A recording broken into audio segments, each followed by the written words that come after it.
Bien, pues estamos con Ofelia Grande, es la directora de Siruela, la directora editorial también de Siruela, y, y vamos a hablar un poco de su perspectiva, de su trabajo, de su biografía como lectora, lo que eso ha influido a la hora de concebir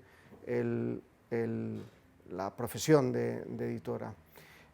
Voy a empezar por una anécdota que yo conozco de tu vida, que es el regalo que te hacen tus tías el día de tu primera comunión.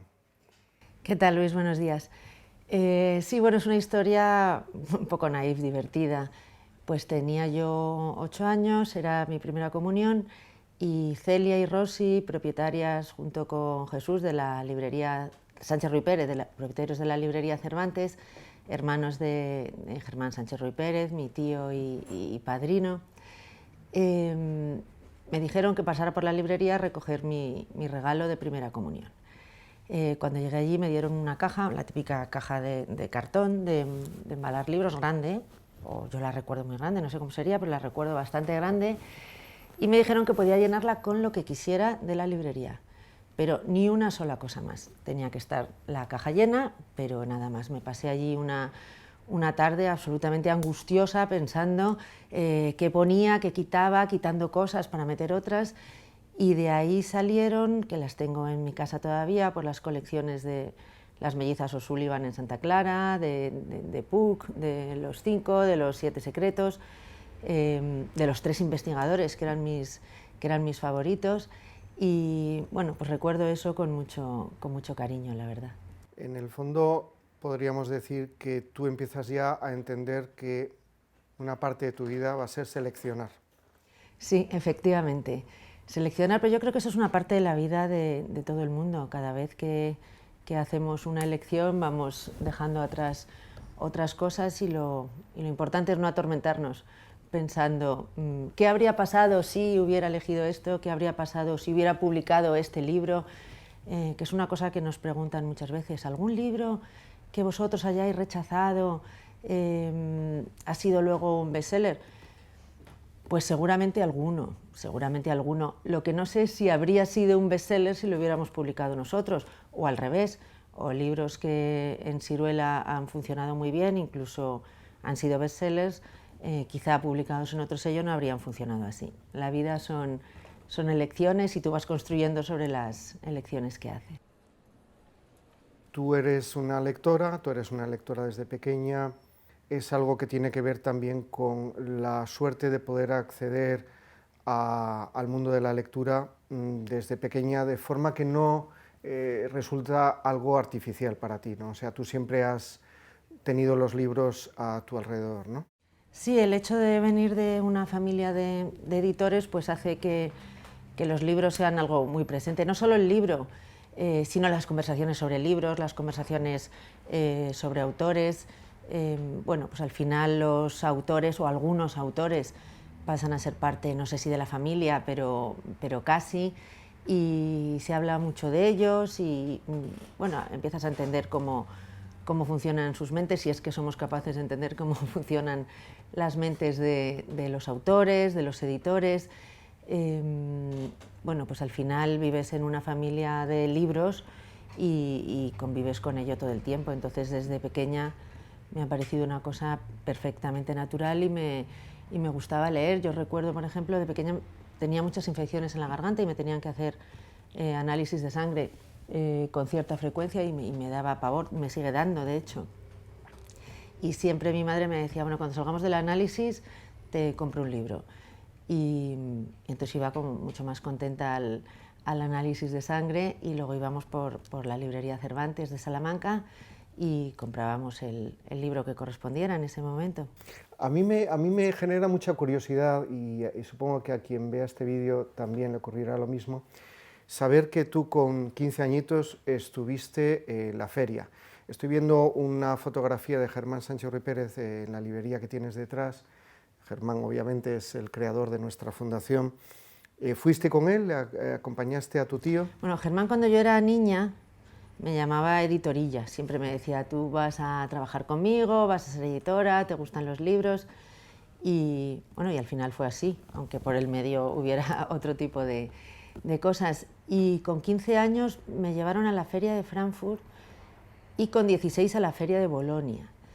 Y que me gustó infinitamente más Bolonia que Frankfurt, obviamente, y creo que a día de hoy también.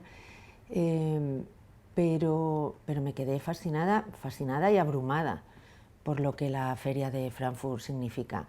Y el hecho de entrar, yo creo que es lo que más me llamó la atención.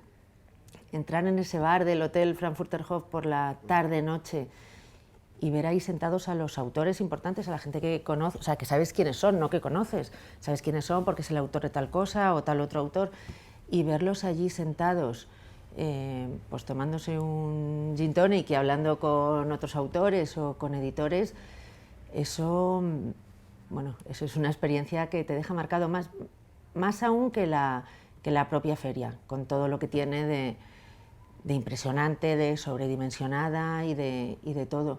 Pero para mí lo que más impresión me hizo fue eso, saber que los autores son personas que toman gin tonic o que se toman un té y que están ahí hablando y que no son esos señores que están metidos en un castillo escribiendo y no sé, fue muy, muy bonito y muy impresionante. Bolonia, al año siguiente me gustó más porque la feria es más bonita, porque, bueno, pues porque ir a ver una feria donde están esos álbumes ilustrados maravillosos y donde hay esos libros tan bonitos estéticamente, visualmente tan bonitos, pues es muy, muy llamativo para alguien que es adolescente, claro. Sí, a mí me parece impresionante porque yo fui a Frankfurt y también a Bolonia siendo ya muy mayor, y Frankfurt me dio la sensación de que es como entrar en un planeta de libros, inabordable. A mí me resultó como un gran descubrimiento, y Bolonia, evidentemente, me enamoré de la feria Bolonia. Claro, es que es... Y de la ciudad. Tampoco es lo mismo Frankfurt que Bolonia, las cosas como son. Correcto. La feria de Bolonia es muy importante saber que está en Bolonia. Que está en Bolonia. Todo lo que hay alrededor de Bolonia, ¿no? Estamos charlando y no quiero hablar de mí, pero hay un paralelismo entre tu vida y la mía, que es que los dos estudiamos Derecho, que es como algo que estudiamos gente que luego ya decidimos qué vocación tenemos. Exactamente, ¿no? Yo creo que es algo que estudias, no todo el mundo, pero en muchos casos que conozco es algo que estudias cuando no sabes qué estudiar. En el mío fue así. Y luego a los dos hay una persona que sirve de pivote, de inspirador o de no sé qué, que es el que nos mete en el fondo en la apuesta personal ya definitiva por el mundo del libro y la lectura, que se llama Antonio Basanta. Tú me has contado que Antonio a ti, creo que fue en el año 96, por ahí, habla contigo y te dice, bueno, a ver, Ofelia. Ya está bien. Mira, yo a Antonio lo conocía desde hacía muchísimos años, porque él había sido el director de la fundación en Salamanca, trabajaba con mi madre y era muy amigo suyo además. Y una vez cuando yo tenía 12 o 13 años tenía que hacer un trabajo para el colegio sobre el Quijote. Y bueno, tenía algunas dudas y me dijo mi madre, ¿por qué no hablas con Antonio Basanta, que no lo conoces, pero sabe más que nadie sobre esto? Entonces conocí a Antonio ese día haciendo preguntándole cosas para un trabajo sobre el Quijote, y desde ese día pues Antonio supe que era una persona con la que encajaba personalmente, con la que encajaba intelectualmente y que además sabía que siempre me iba a ayudar, y así ha sido. Han pasado, qué sé yo, 40 años de eso y sigo pensándolo, esta es la verdad. Y cuando tenía eso, 25, 26 años, yo había terminado la carrera de Derecho, había estado trabajando un tiempo en un despacho de abogados, y un día hablando con Antonio me dijo, pero tú no quieres incorporarte a la actividad editorial. Y yo no quería, y la realidad es que no quería porque no quería trabajar con mi familia, esta es la verdad, porque me parecía que no era bueno, o porque me sentía en esa especie de, no sé, de reto de demostrar algo que cuando trabajas con tu familia, no sé, son complejos que uno tiene de adolescente probablemente, pero bueno, es así, todos tenemos nuestras cosas, nuestros complejos. Pero Antonio me convenció, me dijo, mira, tú ya has estudiado algo que no era lo que querías, ya has trabajado en algo que no era lo que querías, ¿por qué por fin no empiezas a trabajar en algo que es lo que tú quieres, que es lo que te gusta? Y así me dejé convencer, la verdad, y me alegro muchísimo. Entré en Grupo Anaya, en el área de educación, en el departamento de marketing, con Alejandro Sánchez, con el que aprendí un montón, pero aprendí un montón de cómo se venden los libros. Cierto es que el área de educación me interesaba menos que el área literaria. Estuve allí un año o año y medio en ese área. Con Alejandro me divertí mucho y viajamos mucho, íbamos a los congresos de profesores para convencerles de que los libros de Anaya eran los mejores que podían comprar para implementar en sus clases, en sus colegios, pero lo que de verdad me abrió los ojos fue al año siguiente cuando entré en Alianza Editorial. Era una época maravillosa de Alianza Editorial, Víctor Frisanes, Carmen Criado, Rafa Martínez Alés, y con ellos aprendí mucho, y además aprendí una cosa que creo que me ha servido mucho, que las editoriales también son empresas. Parece una obviedad, pero no siempre lo es. Quiero decir que vi la parte empresarial, la parte literaria y la dificultad que muchas veces tiene el equilibrar y conjugar el hecho de una edición literaria de calidad con que aquello dé al menos el retorno mínimo económico que te permita seguir un año más. Insisto, parece una obviedad para cualquiera que se dedique a la empresa, pero en realidad no lo es tanto. No lo es tanto. O sea, muchas editoriales fallan por ahí, o en ocasiones todos hemos fallado por ahí. Y entonces es importante tener como esos dos sombreros, el sombrero empresarial y el sombrero literario, y ni uno funciona sin el otro, ni el otro funciona sin el uno. Y no es fácil, y eso pues lo aprendí, o lo empecé a aprender.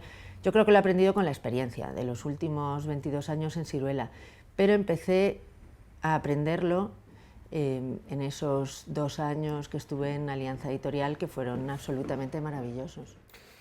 Has empezado en el mundo del libro educativo, que tiene una parte interesante porque es una industria en sí mismo, ¿no? Y me has hecho pensar en la figura del maestro cuando he pensado en Antonio. Estamos en la sede de la editorial Siruela, en la calle de al lado, en la calle Caracas, el 11 de septiembre de 2001. Estaba yo almorzando con Antonio Basanta y él me empieza a introducir en la cabeza la idea de que un funcionario que está muy cómodo en la administración, en un cuerpo de los importantes de la administración, pueda dar el salto ese que nos da tanto miedo a los funcionarios, que es irse al mundo de lo privado, digamos, de la sociedad civil, ¿no?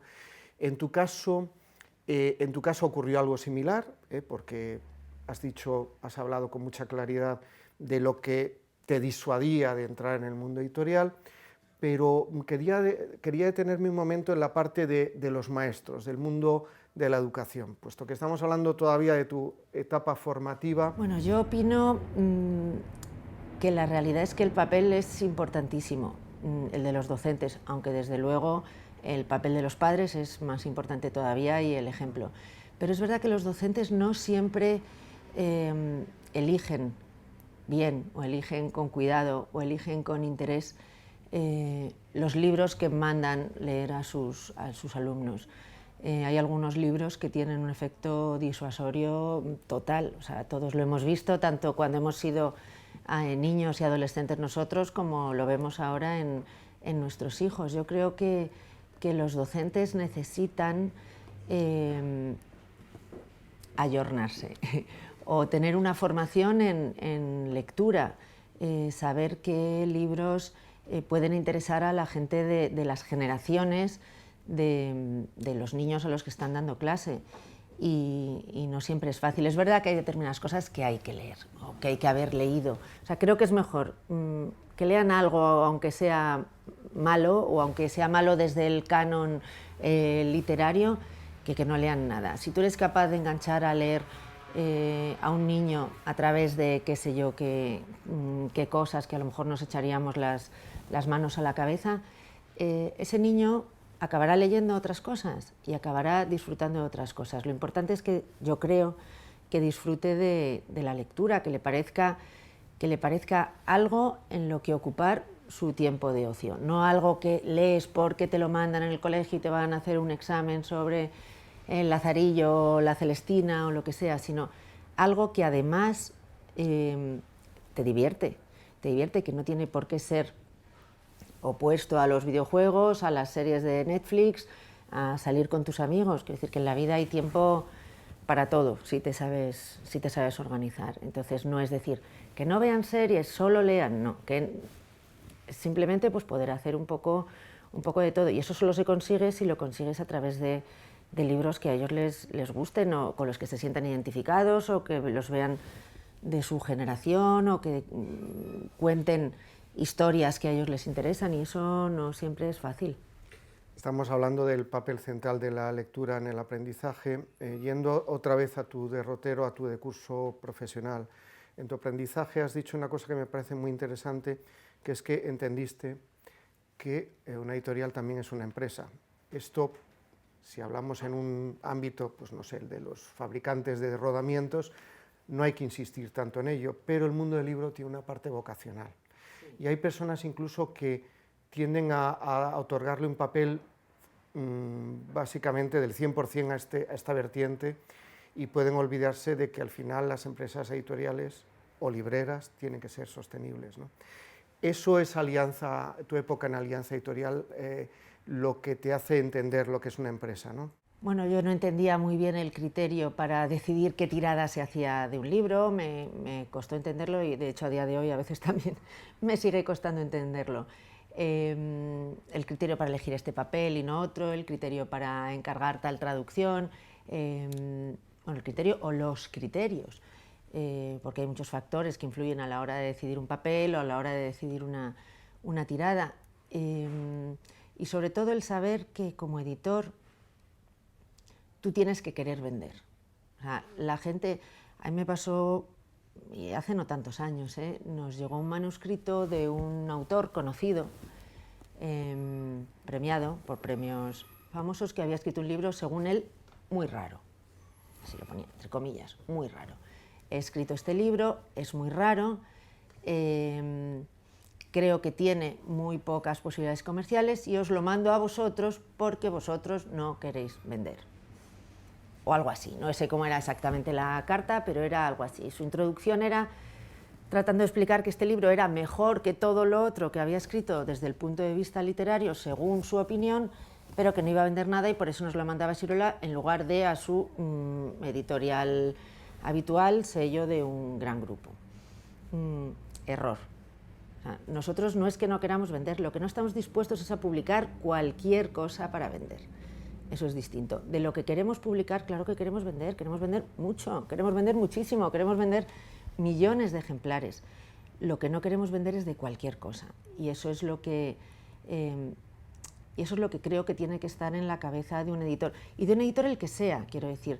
Yo tampoco soy muy purista en esto, no creo que sea mejor editor el que hace literatura y ensayo que el que hace libros de cocina, que el que hace novela policíaca, que el que hace literatura comercial. O sea, el buen editor, en mi opinión, es el que permanece fiel a su línea, al camino que se ha propuesto. Todos a veces nos salimos un poquito del camino por, no sé, por diferentes motivos o por diferentes tipos de circunstancias, pero permanecer más o menos fiel al camino que tú te has propuesto creo que es lo que te hace un buen editor. Si tú eres editor de libros de cocina, ole por tus libros de cocina, pero haz los mejores libros de cocina que se te ocurra hacer o que puedas encontrar en el mercado de los derechos. Y eso es lo que te hace un buen editor. No te hace mejor editor publicar poesía que publicar libros de autoayuda. Yo creo que ahí sí que vivimos un poco en en una especie de, no sé, de utopía del editor, que es ese señor que está sentado en un sillón de orejas leyendo manuscritos y decidiendo si esto es bueno o malo y si merece o no que tú decidas que pase a la posteridad. Yo creo que esos son otros tiempos. Es verdad que el editor en algún momento ha sido ese personaje, aunque no solo ese personaje, pero ha sido ese personaje. Pero yo creo que ahora no, que ahora es distinto. Y por un motivo, porque ahora el centro de nuestro ecosistema es el lector y no es el editor, como ha sido durante generaciones y generaciones. El editor decidía lo que era bueno y el lector se lo tragaba como tal. Y hay de aquel que dijera que aquello no lo era. Ahora los lectores mandan mucho. De hecho, son los que mandan en este ecosistema nuestro.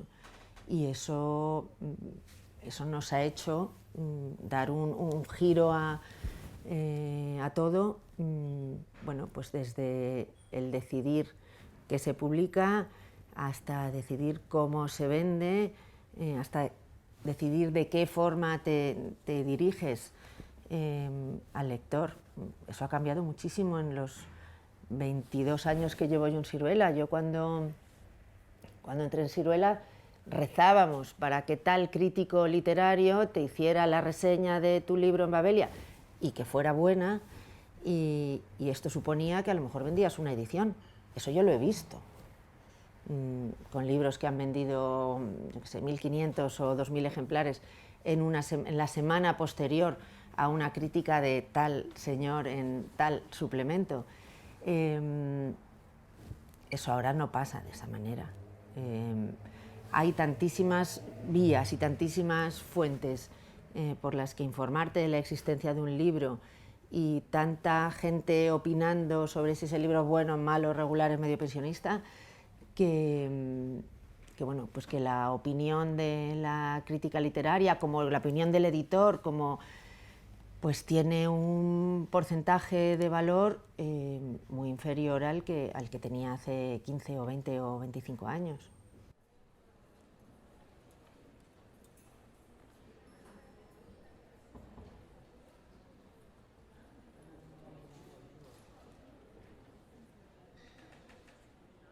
Aquí estamos ya en harina.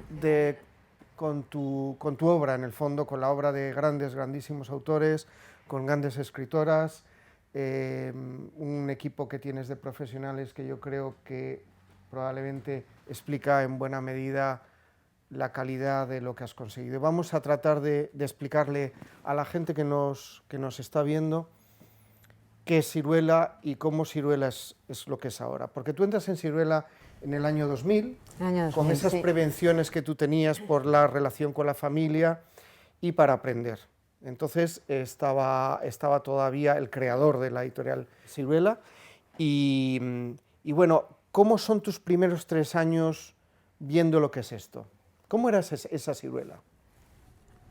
Bueno, la verdad es que entré en Siruela en febrero del año 2000, una semana, 15 días antes de cumplir los 30 años, absolutamente aterrorizada.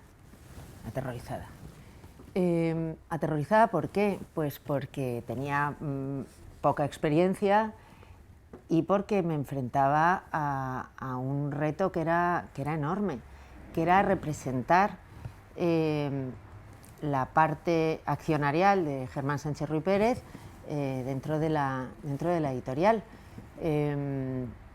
Después de una serie de vicisitudes económico-empresariales, habían pasado poco tiempo desde que Germán había vendido la editorial Anaya, pero seguía manteniendo una parte de la editorial Siruela, con la que habían sido socios en Anaya en los años anteriores, y me tocó a mí. Y lo explico.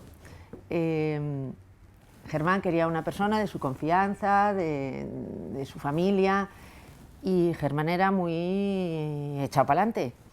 Y enseguida te decía, quítame de aquí este Miura, que era una frase suya. me dijo una frase que luego recogió una periodista en El País, que me avergonzó absolutamente en aquel momento, porque Germán me dijo una frase y dijo, ocúpate de esto, venga, adelante con los faroles. Entonces esto lo conté en una entrevista con Rosa Mora, en aquel momento, y aquello fue el titular, adelante con los faroles. Y ahí la verdad es que me sentí bastante avergonzada. Llegaba Siruela, me pasaba el episodio este de los faroles que bueno, pues que me había supuesto, no sé, me había generado cierta inseguridad. Yo iba con la inseguridad propia de las personas que son responsables y que saben que están entrando en un sitio que no tienen las habilidades necesarias en aquel momento para entrar. O sea, yo soy muy consciente de haber entrado por la puerta grande, de haber entrado por arriba en lugar de haber entrado por abajo. Y eso, que es por un lado un privilegio,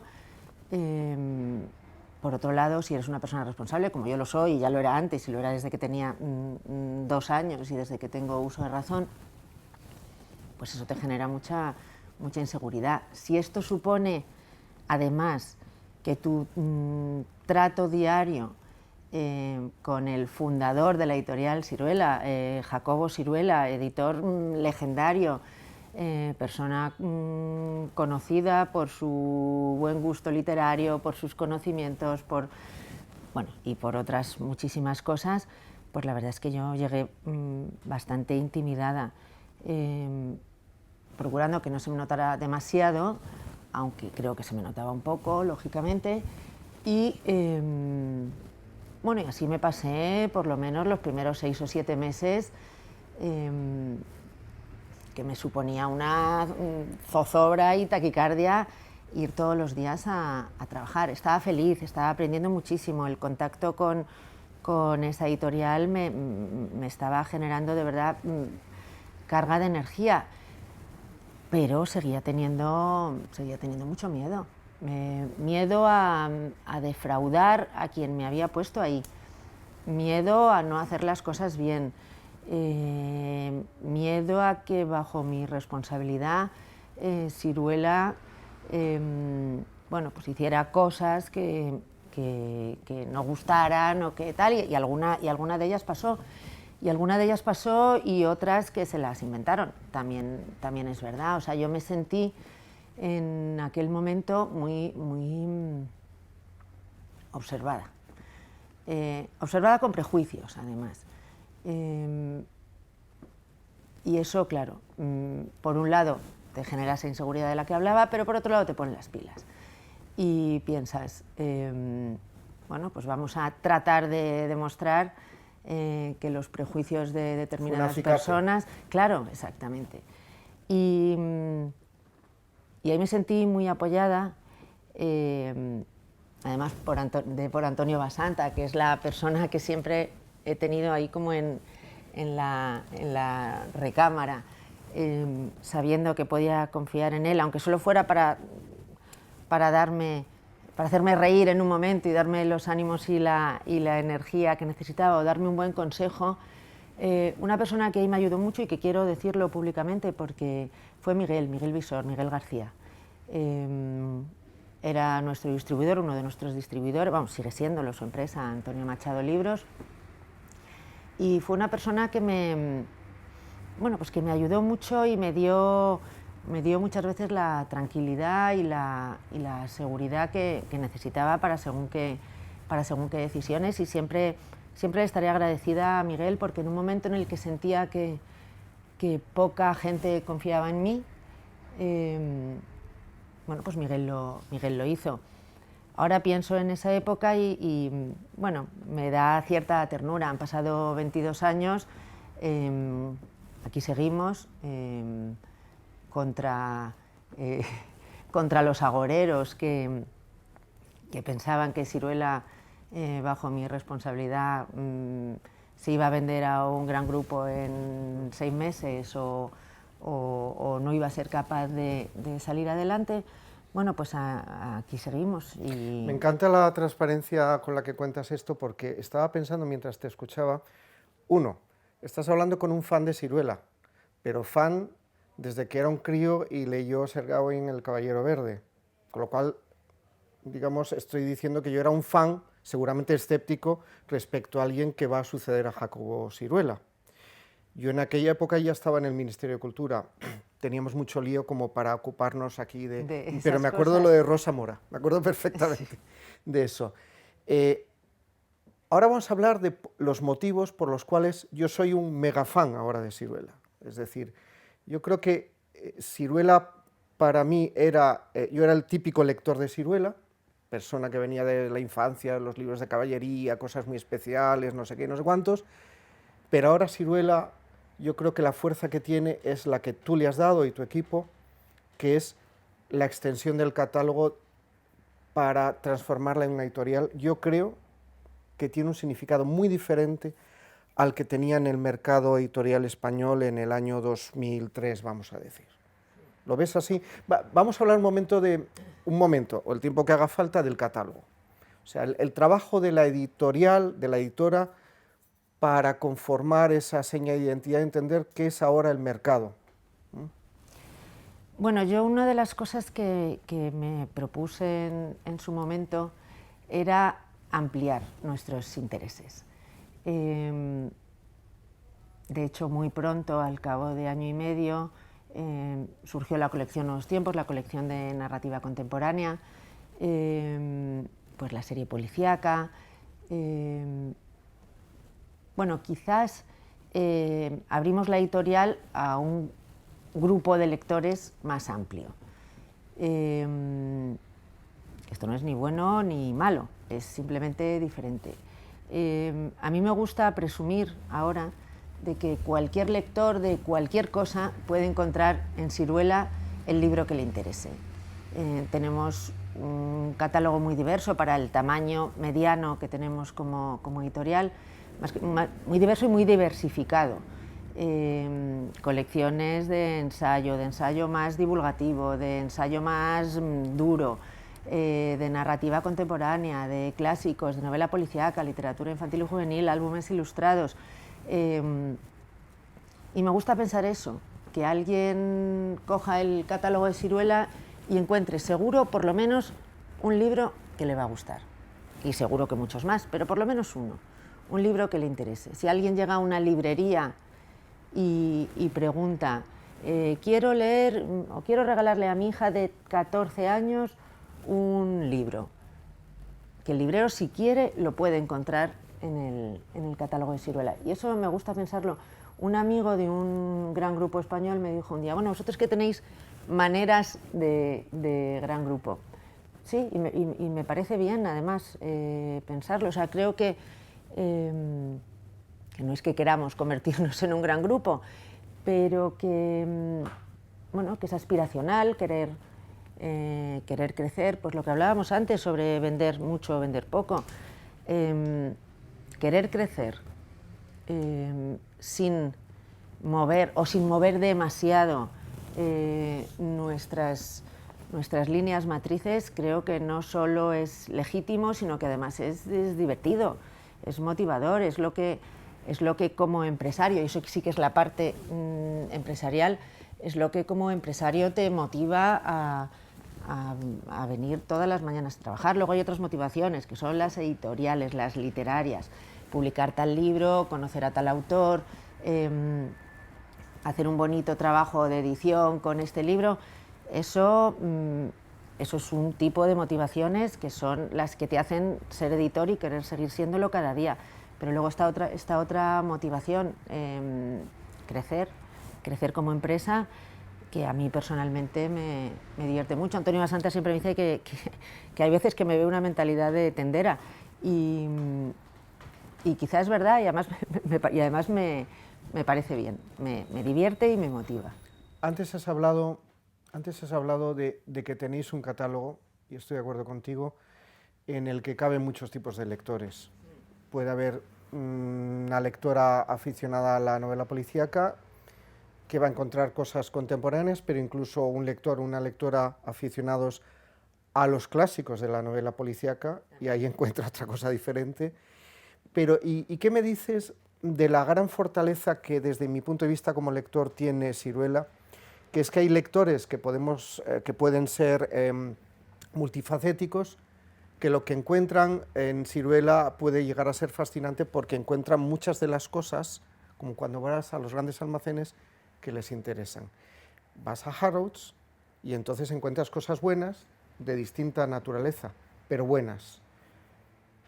Yo eso se lo atribuyo a vuestro catálogo y mi pregunta, mi eterna duda es cómo las buenas editoriales como Siruela conseguís seleccionar para que en la nómina de obras, de autoras, de autores, lo que uno se encuentre sea algo que le permite decir, bueno, es lógico que lo edite Siruela. Bueno, a veces también el hábito hacia el monje. Pero si nos vamos hacia atrás, hacia la forma de seleccionar, bueno, yo siempre he pensado que tienes que fiarte siempre de las personas que saben más que tú de cualquier cosa.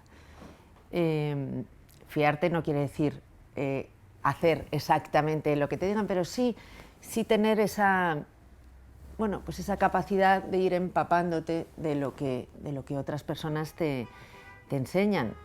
Entonces, en un catálogo como el nuestro, tan diverso como ya hemos hablado, es imposible. Y el que te diga lo contrario te estaría mintiendo.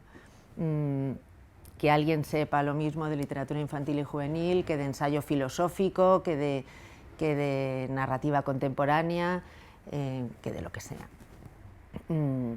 Bueno, pues somos un equipo seleccionando, tanto los editores de Siruela, los que hay ahora y los que ha habido a lo largo de la historia,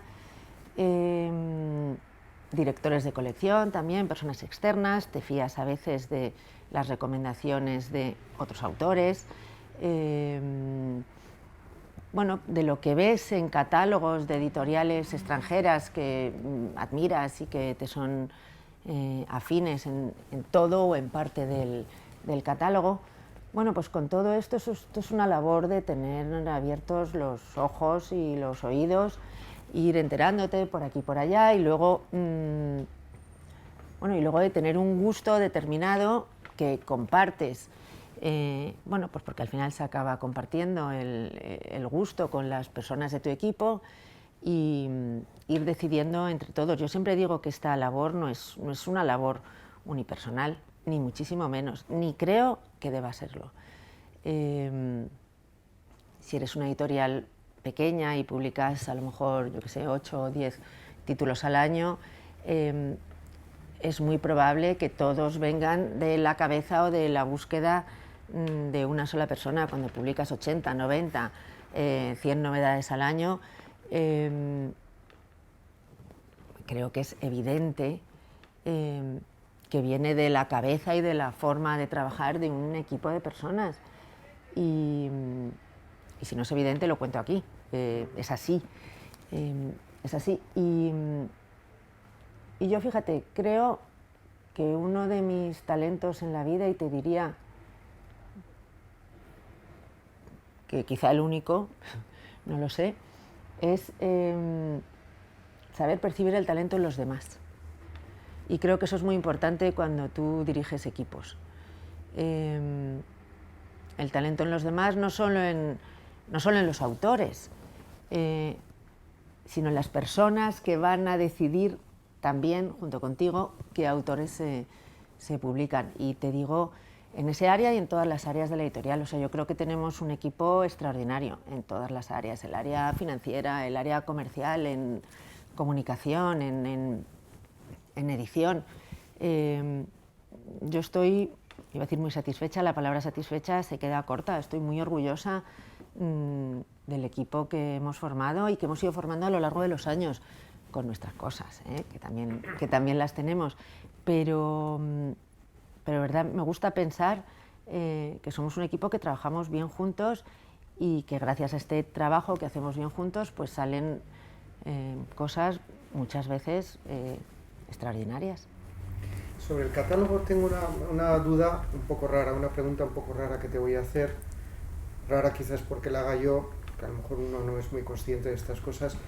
En los últimos tiempos me ha llamado la atención de Siruela, que ha tenido la capacidad de descubrirme como lector, y estoy hablando, soy una persona ya muy mayor, que ha leído tropecientos mil libros, descubrirme a mujeres autoras que yo no conocía, lo cual me avergüenza. Es decir, descubrir que hay una autora como Elizabeth Jane Howard, de la que había oído hablar.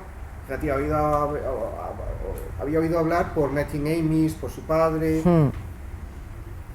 y me parece que no es una autora a la que se le haya otorgado el prestigio que yo creo que tiene su literatura. El que estéis sacando obras como la última que he leído de Harrison, de autoras de principios del siglo XX, con una capacidad de penetrar los mitos griegos o la antropología de las religiones, y que yo no conocía, me ha llamado la atención. Obviamente Clarice Lispector, Martin Gaite, o sea, eso ya es una tradición que vosotros, Cornelia Funke. Pues no sé si lo llamaría voluntad, pero quizá una querencia natural a que esto pase. A veces me dicen, nosotros somos un equipo de 20 personas trabajando aquí en la editorial, 17 somos mujeres, y no es una elección previa, no es una decisión previa, simplemente ha coincidido de esta forma.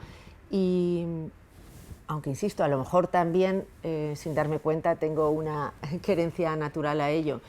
Y con las autoras pasa, yo creo que pasa una cosa, que ha habido tantos y tantos y tantos años en los que las autoras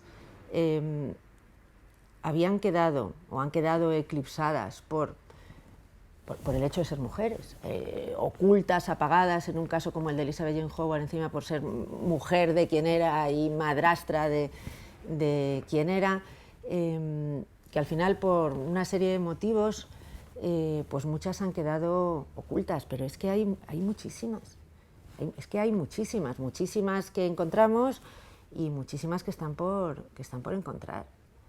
Y afortunadamente hay muchas y afortunadamente las seguimos buscando. No hay una voluntad previa de decir, en este catálogo salen 30 títulos, vamos a procurar que la mitad sean hombres y la mitad sean mujeres. No. De hecho, coges cualquier catálogo y hay veces que te sale una proporción del 70-30, otras del 50-50, otras al revés. No hay una voluntad previa. Lo que pasa es que hay muchas mujeres por descubrir.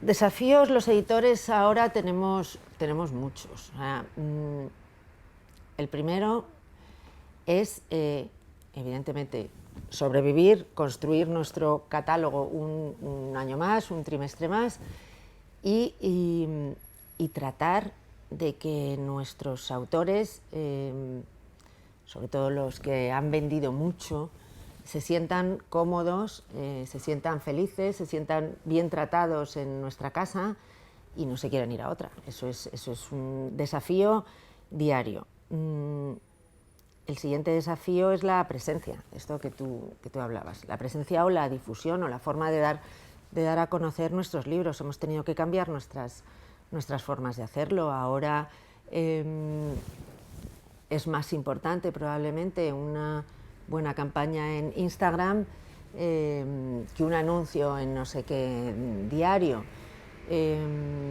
Bueno, porque tenemos que ir a buscar a los lectores allá donde estén. Hace 20 años creíamos que íbamos directamente hacia el lector, pero la realidad es que no lo hacíamos de una forma tan eficaz. Es cierto que se vendían más libros o que se leía más, o no sé muy bien, pero es verdad que tiradas que eran habituales hace 20 años ahora son excesivas. Luego tenemos la forma al final. Hay dos formas que son de siempre y que seguirán siendo para siempre las formas de dar a conocer un libro. Por un lado es el boca a oído, el lector que lo ha leído y lo recomienda. Esto es fundamental. y por otro es el boca oído del librero. O sea, el librero, ese señor que de verdad te puede recomendar qué leer, le cuentas qué estás buscando y él te dice y además acierta normalmente. Eso es algo que no podemos perder. Los libreros son nuestros grandes aliados. Si se pierden las librerías, se pierde la capacidad de descubrir. Tienes otras formas de comprar libros. Señores que tú ya cuando sabes el libro que quieres, lo pides y te lo traen a tu casa. Pero ¿qué fue de aquello de entrar en una librería y decir, pues no sé qué leer, me apetece leer algo tal, y el librero te dice, esto, y te lo lees y vas y encima te gusta y te fías de ese librero y vuelves a él a que te recomiende algo? Es que no es lo mismo. Vivimos ahora en el mundo ese de lo inmediato, o sea, las cosas las quiero y las quiero ya. Hace años tú querías un libro, ibas a una librería, te lo pido, y tardaban una semana en traértelo, te llamaban, oye, que ya tienes tu libro, y estabas feliz, y mientras tanto ahora somos ansiosos. En esto y en todo, somos ansiosos y lo queremos ya, y queremos leernos todas las noticias en 7 minutos en el móvil antes de levantarte de la cama. Es tremendo, estamos todos metidos en eso, pero es tremendo. Entonces, ahora el lector que va por un libro, que quiere un libro porque lo ha leído en tal sitio, se lo ha recomendado a tal persona, y no lo encuentra en ese momento, entra a una librería y en ese momento no lo tienen, a lo mejor ya no lo quiere más, no va a esperar por él. Eso nos pasa a todos y es terrible. O sea, nos hemos metido en una dinámica terrible en la que vivimos todos. O sea, necesitamos tener una carpeta de anillas esta tarde, no podemos esperar a mañana para tener nuestra carpeta de anillas. ¿Por qué? O sea... Sí, entonces hay una reflexión ahí sobre las nuevas competencias de los profesionales del mundo del libro, y algunas de ellas a lo mejor tienen que ver, te pregunto, con la posibilidad de adaptar herramientas digitales para mantener el mundo tradicional del libro. No volvernos, como pensábamos a lo mejor algunos hace 20 años o 25, locos con el espíritu de las startups, la digitalización como un cambio radical, sino más bien inserciones dentro de nuestro ecosistema del libro, pues para hacer los circuitos más cortos, a lo mejor, ¿no?, de entrega y cosas de ese estilo. ¿Tú ves posibilidades para usar herramientas digitales para mejorar eso y la eficiencia? Sí, lo que creo es que las herramientas digitales tienen que ser herramientas. Son herramientas que tenemos que utilizar nosotros para lo que nosotros queremos y lo que nosotros necesitamos. No adaptarnos nosotros a la herramienta, es adaptar la herramienta a lo que nosotros queremos. Me parece muy legítimo que un librero piense que él no quiere competir con Amazon, que no es su papel. Y a lo mejor es verdad, a lo mejor no es su papel. A lo mejor está cubriendo otro hueco distinto. No lo sé, o sea, es difícil, pero a lo que íbamos de las herramientas, es que las herramientas no te condicionen a ti la vida, ni condicionen lo que quieres que sea tu negocio, sino justo al contrario, que las utilices a favor de obra, a favor de lo que tú quieres construir con tu negocio. Y puede ser esto, lo otro o lo de más allá. Es como lo de la línea editorial. No caigamos en las tentaciones o no caigamos en demasiadas tentaciones que perjudican, por otro lado, la línea editorial. Nosotros somos esto y nos construimos así. Y este es el tipo de libros que hacemos. Y aunque queramos gustar a todo el mundo, pues no siempre se puede. Y bueno, pues es así. A veces tratas de hacer las cosas de otra manera para llegar a determinados clientes, si esa es la palabra, al final te quedas sin los unos y sin los otros. Y en esa trayectoria, ¿dónde ves a Siruela dentro de 10 años? ¿Cómo te la imaginas? ¿Cómo me lo imagino dentro de 10 años? Pues mira, no te sabría decir. Si me lo hubieran preguntado hace 10, ¿Te lo hubieras imaginado dónde está ahora? pues me lo hubiera imaginado así, sí, me lo hubiera imaginado así. Y dentro de 10, pues me gustaría imaginármela así, quizá más grande. Sí, sí, aspiro a ser más grande, aspiro a poder publicar a veces algunos autores que no podemos publicar por falta de recursos económicos o por falta de capacidad para competir contra grandes sellos de grandes grupos donde siempre desde el punto de vista económico de un anticipo, por ejemplo, siempre pueden ofrecer más. Bueno, pues ofrecemos un trabajo que está bien hecho y ofrecemos un catálogo en el que se encuentren con otros amigos con los que les gusta compartir mesa y mantel y bueno, pues ofrecemos otras cosas. Si lo único que tuviéramos para ofrecer fuera el dinero, los anticipos, pues ya te digo que estaríamos absolutamente perdidos porque siempre hay quien puede ofrecer más. Pero hay una voluntad de muchos escritores de querer estar en este catálogo. Sí, y te digo una cosa, Luis, se lo agradezco cada día. Autores que sé positivamente que podrían estar en otros sitios con otros ingresos o con premios importantes,